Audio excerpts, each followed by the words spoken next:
नमस्कार, आप देख रहे हैं प्राइम न्यूज और मैं हूं आपके साथ आलोक शुक्ला। उत्तराखंड प्राइम में आप सभी का स्वागत है। देहरादून से एक बड़ी खबर सामने आ रही है, जहां पर 24 लोकसभा चुनाव को लेकर बीजेपी की तैयारी और तेज हो चली है। 25 जुलाई को दिल्ली में चुनाव को लेकर बैठक होगी। लोकसभा के साथ राज्यसभा सांसद भी बैठक में शामिल होंगे और सीएम धामी बीजेपी प्रदेश अध्यक्ष महेंद्र भट्ट भी इसमें शामिल होंगे। पार्टी के प्रदेश महामंत्री संगठन भी बैठक में शामिल होंगे। तो पार्टी के प्रदेश महामंत्री संगठन भी बैठक में शामिल होंगे और 24 के लोकसभा चुनाव को लेकर बीजेपी की तैयारी तेज है। 25 जुलाई को दिल्ली में चुनाव को लेकर बैठक होगी और लोकसभा के साथ राज्यसभा सांसद भी बैठक में शामिल होंगे। सीएम धामी और बीजेपी के प्रदेश अध्यक्ष महेंद्र भट्ट भी इसमें शामिल होने वाले हैं। पार्टी के प्रदेश महामंत्री भी इसमें शामिल होंगे।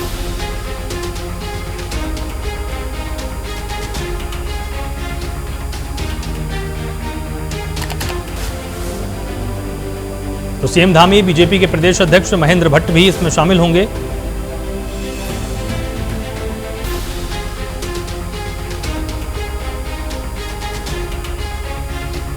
पच्चीस जुलाई को दिल्ली में चुनाव को लेकर अहम बैठक होगी।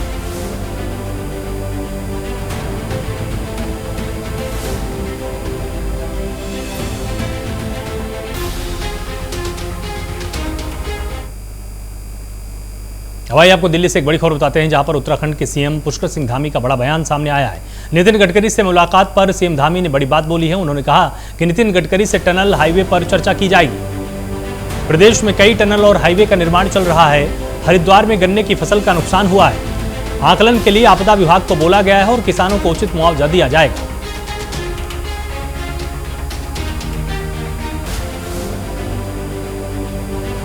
बीजेपी संगठन के साथ 25 जुलाई को अहम बैठक होने वाली है और उसके पहले उत्तराखंड के विकास की इबारत भी मुख्यमंत्री पुष्कर सिंह धामी लिखते हुए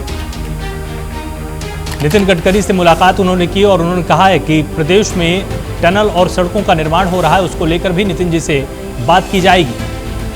तो नितिन गडकरी से मुलाकात पर सीएम धामी ने बड़ा बयान दिया। उन्होंने कहा कि नितिन गडकरी से टनल और हाईवे पर चर्चा होगी। प्रदेश में कई टनल और हाईवे का निर्माण किया जा रहा है। वहीं हरिद्वार में गन्ने की फसल का नुकसान हुआ है। आकलन के लिए आपदा विभाग को बोला गया है। किसानों को उचित मुआवजा दिया जाएगा। बीजेपी संगठन के साथ 25 जुलाई को अहम बैठक भी होगी, इसकी जानकारी उन्होंने खुद दी है।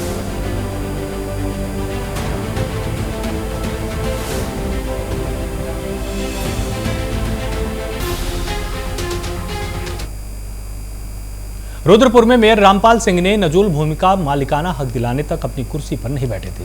जहां मुख्यमंत्री पुष्कर सिंह धामी ने मेयर की कुर्सी पर आसीन कराया तो भावुक हो गए। बता दें कि अपने 4.5 साल के कार्यकाल के दौरान रामपाल सिंह एक बार भी मेयर की कुर्सी पर नहीं बैठे।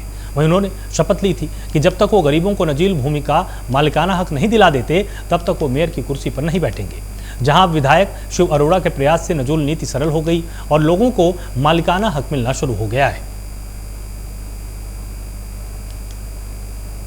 वहीं आपको बताएं कि इस दौरान सांसद अजय भट्ट, विधायक शिव अरोड़ा, गुरमीत सिंह, समाजसेवी और सुशील गाबा भी मौजूद रहे।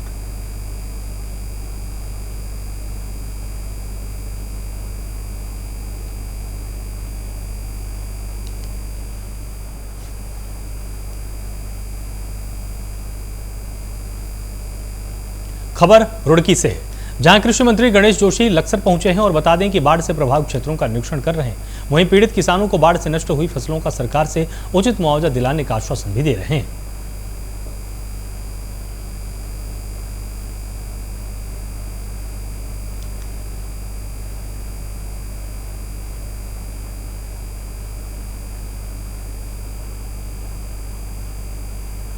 तो सरकार से उचित मुआवजा दिलाने का आश्वासन यहां पर दिया गया है और इसके साथ ही कृषि मंत्री गणेश जोशी ने लक्सर में किसानों की समस्याओं को भी सुना है और उन्होंने कहा कि जिसका जितना नुकसान हुआ है उसमें उचित मुआवजा दिलाने का प्रयास किया जाएगा। जो भी बाढ़ प्रभावित क्षेत्र थे उनका उन्होंने निरीक्षण भी किया है और प्रभावित क्षेत्रों में पीड़ित किसानों को आश्वासन भी उन्होंने दिया है।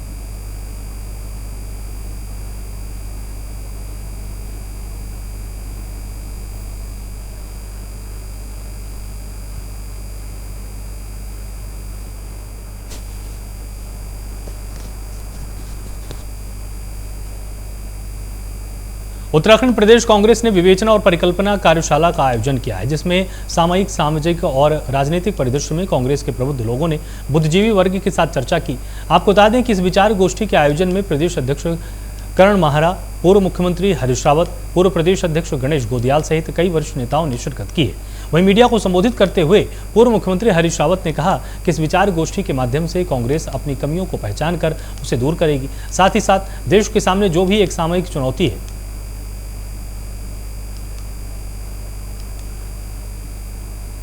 एक बड़े महत्वपूर्ण समय में हो रहा है, जिसमें हम समसामयिक चुनौतियां जो राष्ट्रीय स्तर पर हैं, जो प्रांतीय स्तर पर हैं, और उन चुनौतियों को कांग्रेस कैसे देखती है और कांग्रेस उसके लिए क्या जवाब ढूंढे।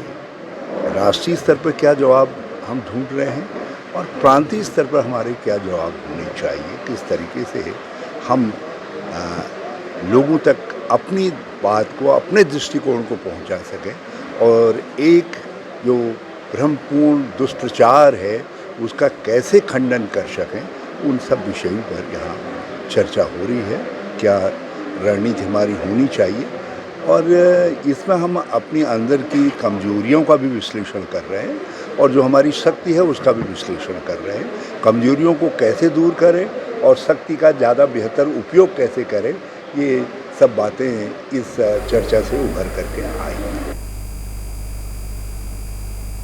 सिविल सेवा परीक्षा 2022 में सफल 25 छात्रों को राजभवन में राज्यपाल लेफ्टिनेंट जनरल गुरमीत सिंह द्वारा सम्मानित किया गया। कार्यक्रम के दौरान कई सफल अभ्यर्थियों ने अपने अनुभव साझा किए। वहीं राज्यपाल गुरमीत सिंह ने कहा कि उत्तराखंड के लिए गर्व का विषय है। यहाँ के 25 अभ्यर्थियों ने सिविल सेवा में स्थान बनाया हुआ है और इसके साथ ही राज्यपाल ने यह भी कहा कि आगामी वर्षों में उत्तराखंड का परचम पूरे भारतवर्ष में होना चाहिए, जिसके लिए कम से कम सफल अभ्यर्थियों की संख्या 108 से ऊपर हो और खास तौर पर उत्तराखंड की बेटियां, जो कि सभी दिशाओं में उत्तराखंड को गौरवान्वित कर रही हैं। सच कहूँ तो आज का दिन बहुत शुभ है। आई फील वेरी प्राउड कि हमारे 25 हमारे बेटे बेटियां ऐसी हैं जिन्होंने यूपीएससी के एग्ज़ाम में सक्सेस हासिल की है। जो पहली सक्सेस है वो 39th लेवल की है और उनका नाम गरिमा है। सचमुच गरिमा में, उत्तराखंड की गरिमा में उन्होंने 4 चांद लगाए हैं। हमने ये देखा है कि ये इनकी कड़ी मेहनत थी, इनके माता पिता इनको जो ट्रेन किया, उनके जो मदद से और इनकी खुद की मेहनत से एक बहुत बड़ी सफलता पाई है। हर एक सफलता के साथ में दिल करता है कोई संकल्प लिया जाए, तो इसलिए एक संकल्प लिया है कि हमारी 3 universities, GB Pant university, Doon university और एसडीएस यूनिवर्सिटी, इसके अंदर में हम ऐसा प्रोग्राम चलाएंगे जहां पर हमारे युवा को, हमारी बेटियों को और जिनको ये अवेलेबिलिटी हासिल नहीं है, उनके लिए किस प्रकार से यूपीएससी एग्ज़ाम के लिए उनको ट्रेन किया जाए, उसका कार्यक्रम हम अक्टूबर के महीने से शुरू कर रहे हैं। उसकी प्रोसेस ऑलरेडी शुरू कर दी है। जी, मैं अगर बात करूँ जर्नी की और चैलेंजेस की, तो जर्नी किसी की लंबी होती है और किसी की छोटी।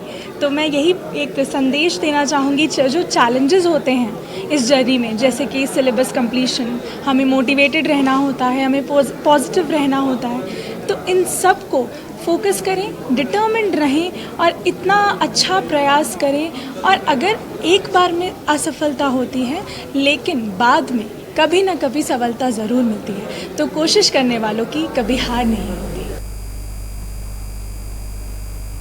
डोईवाला में बनने जा रही एरो सिटी और इंटीग्रेटेड टाउन सिटी को लेकर क्षेत्रवासी दुविधा में हैं। वहीं हर रोज महापंचायत और बैठकों का दौर जारी है। बता दें कि सरकार के खिलाफ हो रही पंचायतों के विधायक बृजभूषण गरोला ने राजनीति से प्रेरित होकर बताते हुए कहा कि सरकार की अभी कोई ऐसी मंशा नहीं है, लेकिन अगर कोई बड़ी योजना क्षेत्र में आती है तो उससे पहले सभी आमजन के साथ विचार किए जाएंगे।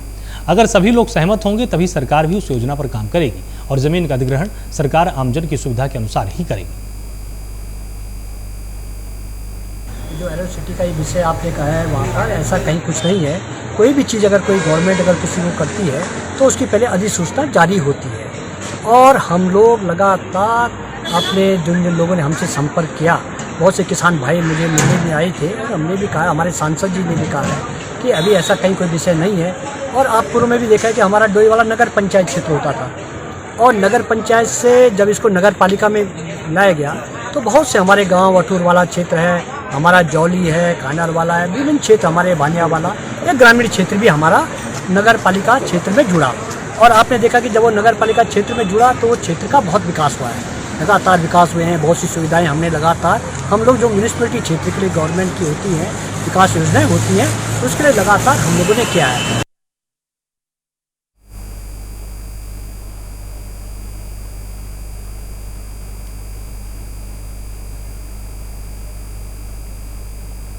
रुड़की में गंगा नहर कोतवाली पुलिस को बड़ी सफलता हाथ लगी है, जहां पुलिस ने माधोपुर गांव के पास से चेकिंग के दौरान एक कार से भारी मात्रा में प्रतिबंधित दवाइयां बरामद की है। वहीं मौके से गिरफ्तार हुए दोनों तस्करों के खिलाफ मुकदमा दर्ज किया गया है। और बता दें कि प्रतिबंधित दवाइयों के खिलाफ अभियान चलाया जा रहा है, जिसके चलते पुलिस लगातार तस्करों पर कार्रवाई कर रही है। जहां चेकिंग कर रही पुलिस को एक कार से भारी मात्रा में प्रतिबंधित दवाइयां बरामद हुई, जिनकी अनुमानित कीमत लगभग 20 लाख रुपए बताई जा रही है। पुलिस ने प्रेस नोट जारी करके पूरे मामले की जानकारी दी है।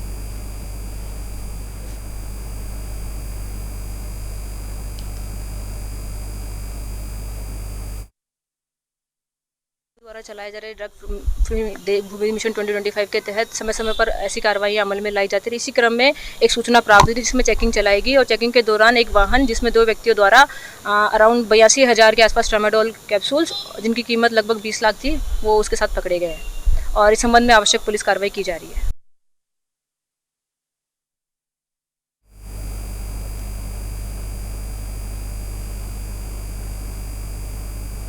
दिल्ली हरिद्वार बाईपास हाईवे पर सड़क हादसे में बाइक सवार 2 कांवड़ियों की मौके पर ही मौत हो गई। वहीं एक कांवड़िया गंभीर रूप से घायल हो गया, जिसके बाद अन्य कांवड़ियों ने जमकर हंगामा कर दिया। और बता दें कि गुस्साए अन्य कांवड़ियों ने कार में आग लगा दी और हाईवे पर जाम लगा दिया। सूचना मिलते ही पुलिस और दमकल की टीम मौके पर पहुंची, जहां दमकल की टीम ने आग पर काबू पाया है और वहीं पुलिस ने कांवड़ियों को किसी तरह से समझा बुझाकर मामला शांत कराया। घायल कांवड़ियों को अस्पताल में भर्ती कराया गया है।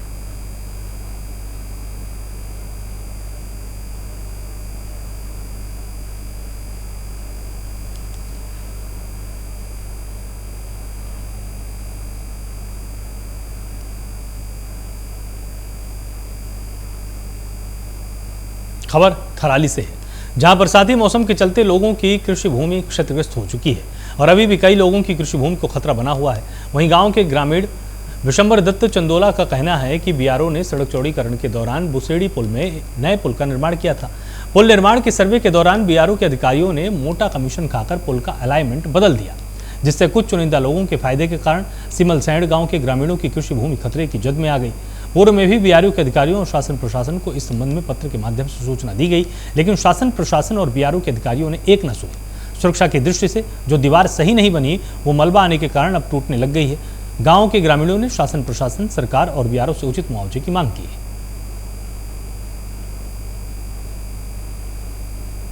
कि हमारी जो एक कृषि भूमि है, हमें जो है ये टूट रही है लगातार। हमने इसके बारे में पहले भी जो है डीजीवीआर के अफसरों को बताया, जेई लोगों को बताया कि भाई ज़मीन टूट रही है, तो इन्होंने कहा कि अपनी ज़मीन पकड़ के रखो और जो है हमने जो रोड काटनी है। इन लोगों ने जे जो पहले जे थे साहब लोग थे, इन्होंने कमीशन खा के पुल ऊपर बना दिया, पूरी हमारी नाप ज़मीन काट दी। हम लोगों को कोई पूछा नहीं गया, हमारी ज़मीन हम ही को नहीं पूछा गया, कमीशन खा के पुल ऊपर बना दिया।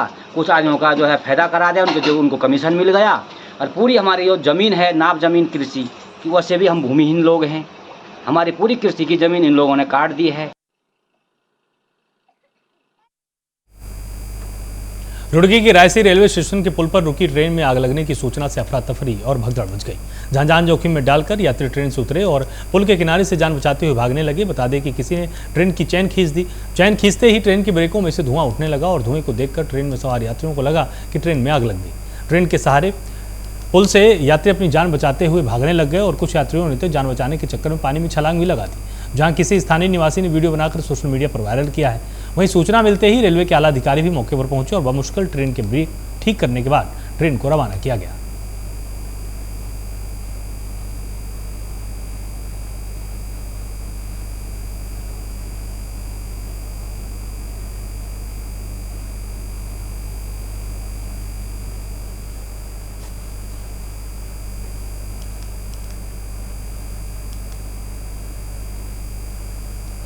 रुड़की नगर निगम इलाके में बरसात के पानी से शहर जलमग्न हो गया था, जहां कई दिनों तक शहर में जलभराव से शहरवासी बेहद परेशान थे।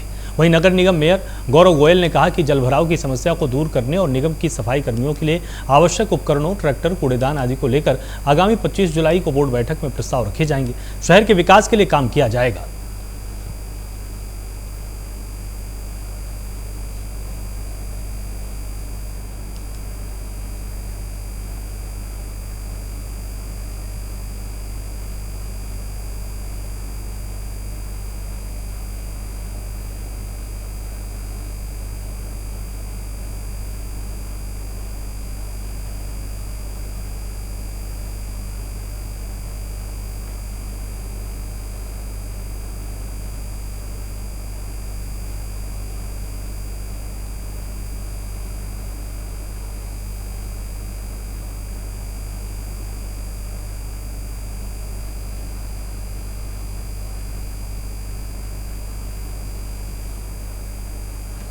आगामी 25 तारीख को होने वाली नगर निगम बोर्ड बैठक में हमने शहर के विकास के लिए जो पिछले दिनों आई प्राकृतिक आपदा में जिन उपकरणों की कमी रह गई, उन उपकरणों की परचेजिंग के लिए शहर के अंदर लगभग 40 लीज प्रॉपर्टी इनका रिन्यूअल होना है, जिनके नाम परिवर्तन होने हैं, उनके लिए और शहर के विभिन्न विकास के मुद्दों के लिए हमने बोर्ड बैठक रखी है आगामी 25 तारीख को। और निश्चित रूप से इसके अंदर जो भी बोर्ड तय करेगा शहर के विकास के लिए हम आगे बढ़ाएंगे योजना।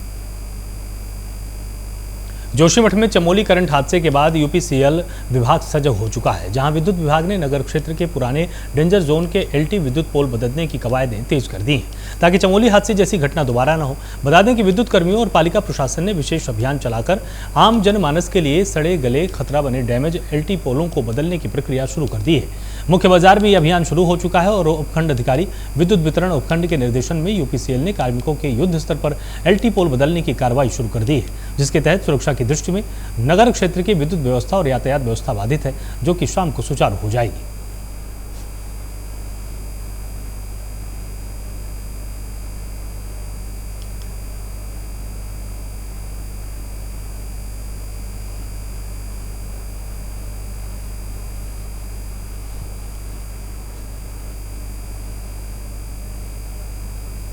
नैनीताल में शत्रु संपत्ति मेट्रोपोल का अतिक्रमण हटते ही जाम की समस्या दूर हो जाएगी। जहां अवैध अतिक्रमण के खिलाफ सरकार का अभियान लगातार जारी है और जिला प्रशासन ने काबिजों को पर्याप्त नोटिस जारी कर जन सुनवाई का अवसर दिया था। बता दें कि निर्धारित समयावधि में अतिक्रमण खाली न करने पर ध्वस्तीकरण की कार्रवाई की जाएगी। 134 परिवार मेट्रोपोल परिसर में अवैध रूप से काबिज हैं।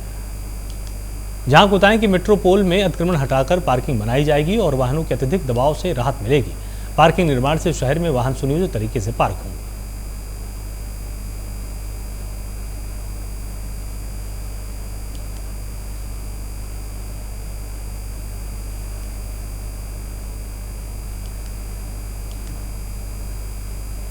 उत्तरकाशी में नगान गांव के कई घरों में बरसाती पानी घुस गया, जहां तकरीबन 20 से ज़्यादा घरों के अंदर 3 फीट तक बारिश का पानी जमा हुआ है। और वहीं नगान गांव में पैदल रास्तों में भी बरसाती पानी बह रहा है। और बता दें कि ग्रामीणों के घरों के अंदर से बाल्टियों से बरसाती पानी निकालने को मजबूर है। वहीं गाँव के ठीक ऊपर लगातार भूस्खलन होने से पानी का बहाव गाँव की तरफ मुड़ गया है।